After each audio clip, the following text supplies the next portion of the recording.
Voice, आज की आवाज। इंदौर पहुंचे दोनों मंत्री ने मीडिया से चर्चा करते हुए कई अहम सवालों के जवाब दिए। इस दौरान पत्रकारों के द्वारा कर्नाटक में भाजपा को मिली करारी हार के बारे में जब सवाल किया गया तो भाजपा के दोनों मंत्री कुछ समय के लिए खामोश हुए। वहीं सुधीर मुनगंटीवार ने कहा कि यहां कांग्रेस के ने लोगों को लालच देकर उनके वोट लिए हैं। राजनीति में यह हथकंडे कांग्रेस लंबे समय से आजमा रही है।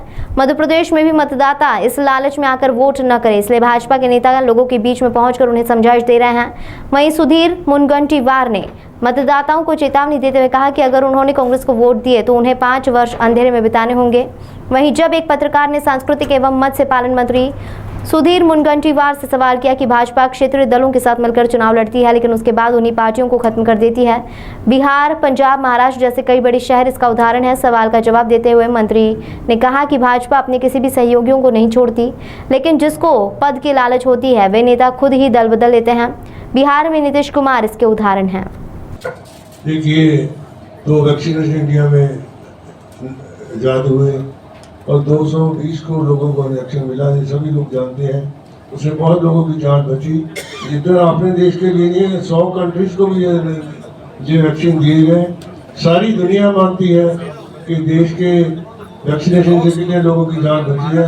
स्वामी जी ने क्या कहा मैंने उनको नहीं पढ़ा है, लेकिन ये दुनिया जानती है कि 220 करोड़ लोगों को वैक्सीनेशन दिया गया और देश दुनिया के 100 कंट्रीज को भी वैक्सीन में भेजा गया। इसके लिए फख्र करना चाहिए हमें। मानवीय कौटियों का राजमहल बनाया।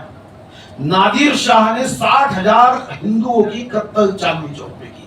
क्या आदर्श है वो तो जीते थे अपने जीवन में। हमारे लिए आदर्श कौन है? झांसी की रानी 1200 अंग्रेज को काट के मैं झांसी नहीं दूंगी, उसके बाद हार गए। हमारे लिए आदर्श है। इसलिए कर्नाटक की ओर देखते समय ये नजर से मत देखिए। वोटों की राजनीति में कभी कभी मायावी विचार भारी हो जाता है, क्योंकि वो मायावी विचार ये विकास के एक ऐसे झूठ को लेकर आता है तो कुछ क्षण तक मतदार, अब इसके पहले वो कहते थे ईवीएम मशीन हराती है, अब क्यों नहीं कहते कर्नाटक में ईवीएम मशीन ने हराई, अब जनतंत्र जीता।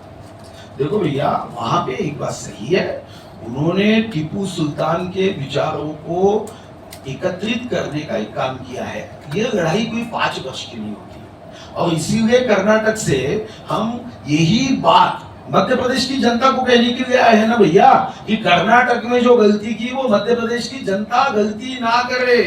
अगर मध्य प्रदेश की जनता ने ये गलती की तो फिर हमारे यहाँ पे 5 वर्ष सिर्फ अंधेरा है। और इसलिए मध्य प्रदेश की जनता को आप जैसे राष्ट्रभक्त पत्रकारों के माध्यम से यही तो मैं कहने आया हूं कि मेरे भाइयों, देवी अहिल्याबाई होलकर के इस मध्य प्रदेश में आप सत्य और असत्य, धर्म अधर्म, विकास विनाश के युद्ध में माननीय मोदी जी का साथ दो। जो विश्व आज उनके कामों को तारीफ कर रहा है, अगर हम साथ नहीं देंगे, देखो 5 साल 9 साल में तो देश आगे नहीं बढ़ेगा। देखो 1750 में हमारी इकोनॉमी वर्ल्ड इकोनॉमी में 1/4 थी। स्वाधीनता के बाद तो हम पीछे हुए हैं। और मैं आपको पहले भी कह दिया कि कांग्रेस ने कुछ ही नहीं किया, ऐसा मैंने नहीं कहा, मगर बात सही है, उनका एवरेज इतना कम था। 1 लीटर में 1 किलोमीटर गाड़ी दौड़ती थी, हमारी 1 लीटर में 25 किलोमीटर दौड़ती है। इतना ही फर्क है, बाकी माननीय मंत्रियों के